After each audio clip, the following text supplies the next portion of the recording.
উপদেশনা শুধু আমি মনে করি যে রাষ্ট্রীয় যে কোনো দায়িত্বে যদি এমন কেউ থাকেন যারা আগে রাজনীতি করেছেন বা সামনেও রাজনীতি করার পরিকল্পনা আছে কিংবা নির্বাচন করার পরিকল্পনা আছে তাদের কারোই সরকারে থাকা উচিত। কেউ যদি রাজনীতিও করে সরকারে থেকে তাহলে সেও তো নির্বাচনকে প্রভাবিত করতে পারে, সে নিজে নির্বাচন না করেও তো নির্বাচনকে প্রভাবিত করা যায়। উপদেশনা শুধু আমি মনে করি যে রাষ্ট্রীয় যে কোনো দায়িত্বে যদি এমন কেউ থাকেন যারা আগে রাজনীতি করেছেন বা সামনেও রাজনীতি করার পরিকল্পনা আছে কিংবা নির্বাচন করার পরিকল্পনা আছে তাদের কারোই সরকারে থাকা উচিত। নির্বাচন করার পরিকল্পনা কিংবা রাজনীতি করার পরিকল্পনা শুধু নির্বাচন করলেই যে পক্ষপাত হইতে পারে এটা তো না। কেউ যদি রাজনীতিও করে সরকারের থেকে তাহলে সেও তো নির্বাচনকে প্রভাবিত করতে পারে, সে নিজে নির্বাচন না করেও তো নির্বাচনকে প্রভাবিত করা যায়। এক বছর শেষ হলো আপনাদের অভ্যুত্থানের মধ্যে দিয়ে তাদের 2-3 সদস্য এখন আছে সরকারি, এক বছর শেষ হলো।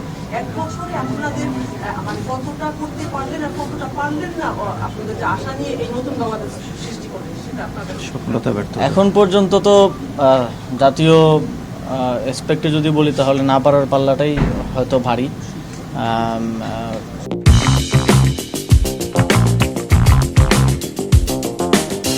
বাংলাদেশের মানুষ অভ্যুত্থানের সুফল পেয়েছে, তবে আমাদের সরকারের কতটা সুফল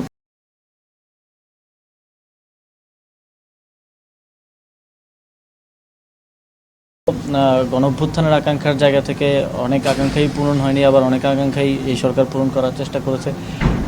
এটা আসলে জনগণ মূল্যায়নটা করলেই সবচেয়ে ভালো মূল্যায়নটা আসবে বলে আমি মনে করি।